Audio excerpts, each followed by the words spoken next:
Alright, so this is a 1953 conversion to 1959. Real PAF pickups, the wiring harness and pots, everything's basically from 59. And anyway, let's hear a little Led Zeppelin, because obviously Jimmy Page is famous for his 59 Les Paul. Here's the solo from the Rover.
Woodward.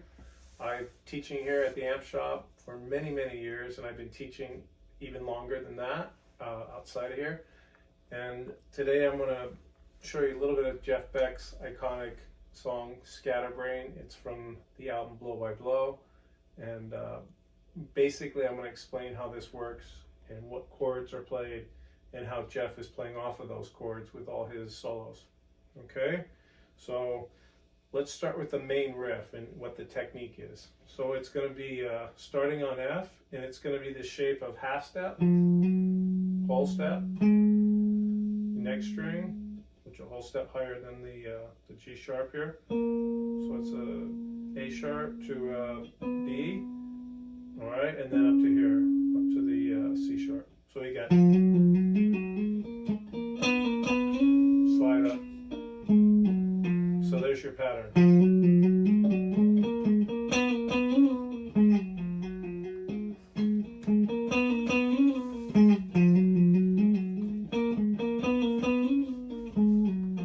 So you really want to keep your fingers low. It's almost legato the way he plays it. He's barely hitting the string to keep it in motion, and it's a very smooth sound, a lot different than how he did it live in the later years. Okay, so you're going to stay on F for 4 times, and you're going to play over the B flat minor 7.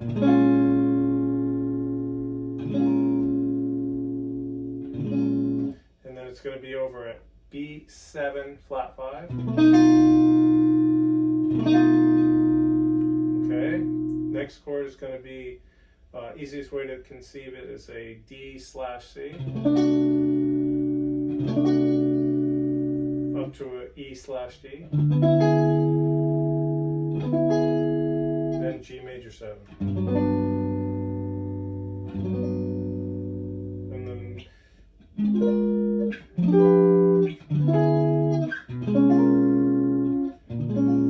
okay, and then we're back to that. So he's doing this 4 times.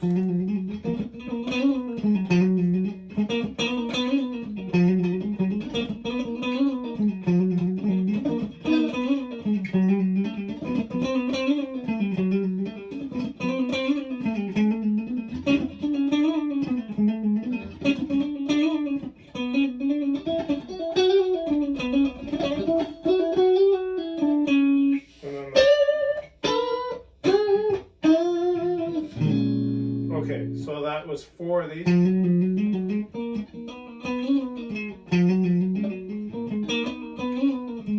Right, and then you go up a half step to F sharp. Then the G sharp, so you skip the F sharp, or actually you skip the G and you go to G sharp. And And then you go up here, different shape here, starting on B, where it's a whole step, half step pattern, and then next string, whole step up from that, and then it's whole step, half step. So it's, and sometimes he actually doesn't do that slide. He'll go.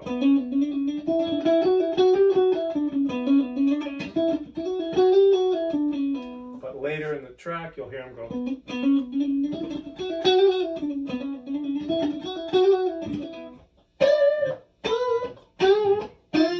Then these unison bends happen at the top of the slash chords. This is a B flat slash A flat,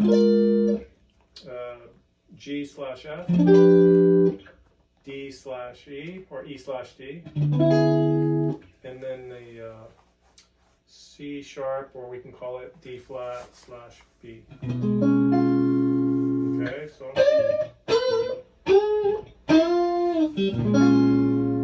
he's playing the minor chord, the B flat minor, minor 7 actually.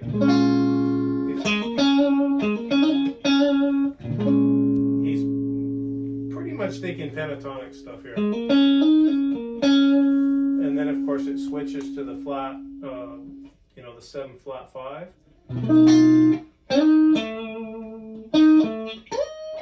And then he'll bend up to the flat 5. And then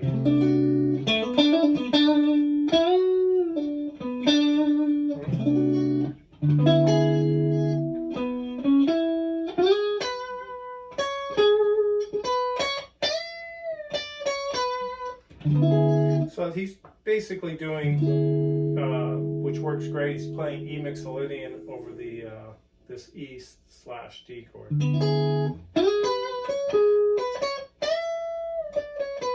And then, okay, so this is again playing G major 7, and he's doing like a G mixolydian thing here.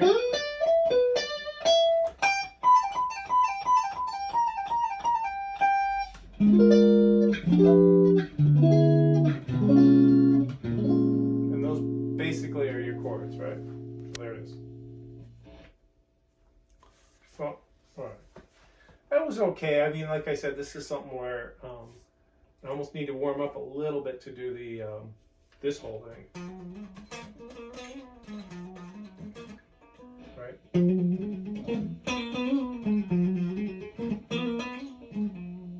Yeah, that's a technical, it's sort of kind of simple, but at the same time it's like hard to play lick. You need to train your fingers to get them. Right, yeah. So I was trying to say that this is about economy of motion and just, you know, it's legato. You're not really like picking, like going, you know, he does it later live like that, but in the studio version is.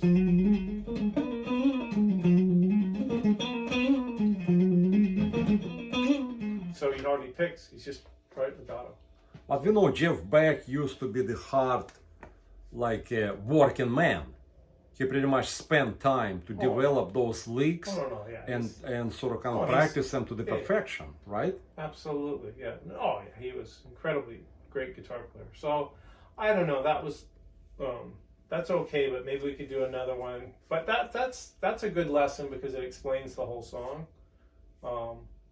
You know, I don't know, do you like something like that, or is it too technical to do that, you think, or? Phil, a lot of people think it's too technical for them to do that, and some people would like to start with like a more simple stuff, learning some songs, whatever. What do you think about that, and what's your approach to teaching people just to simply play the songs? Let's say I don't want to go on the technicality. I want to just learn how to play certain songs which I like.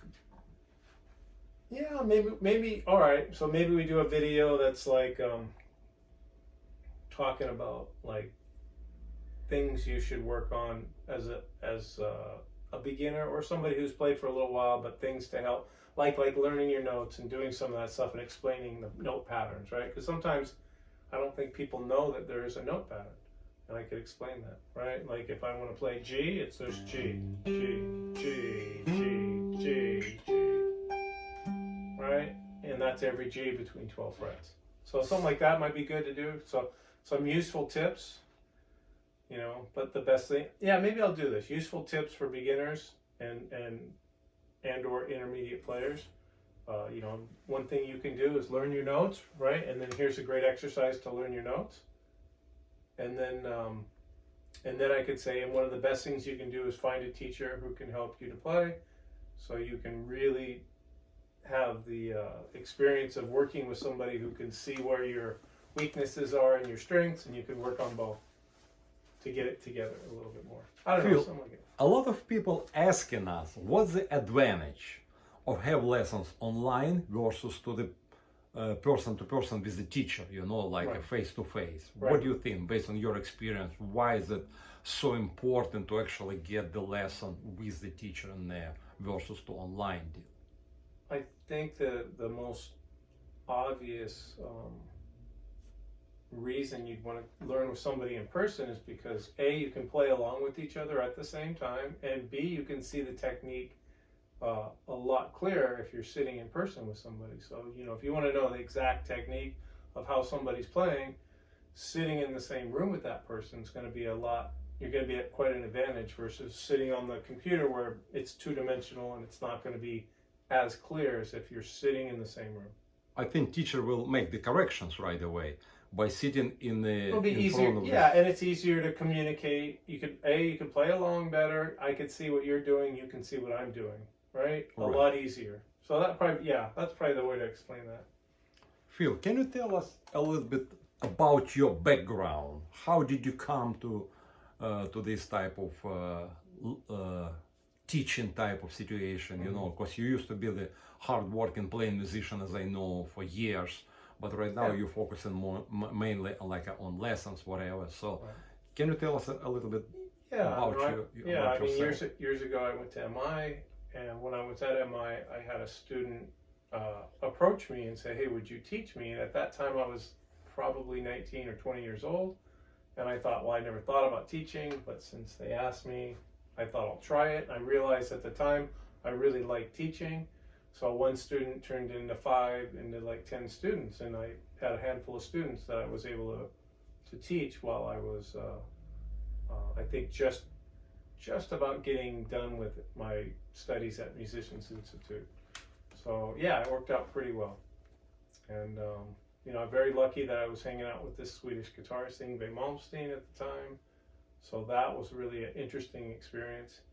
And basically I taught for a number of years, took a little bit of break while I was in bands touring and recording.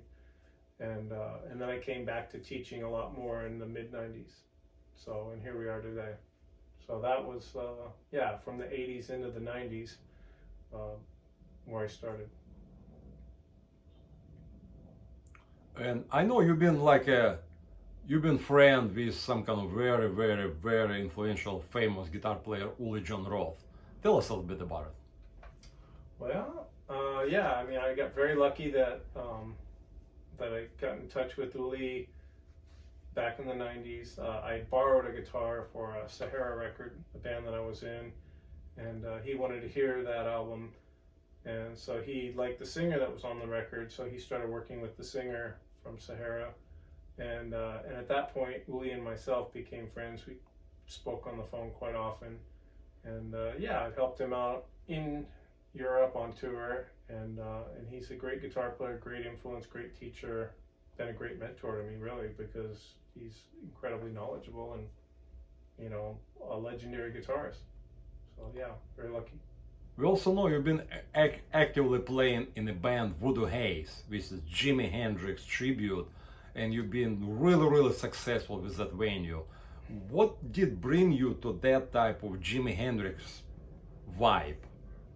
Well, I mean, honestly, going back to what you asked about Uli, I realized in the early 90s, Uli, John Roth with Randy Hansen, and you know, these guys were playing live, doing some Hendrix shows, and I thought it would be great if somebody in LA would do it, and I thought, well, why don't I do it? I was working with a company at the time that was going to use some Jimi Hendrix songs for like a CD-ROM going back to the mid-90s, what they were working on.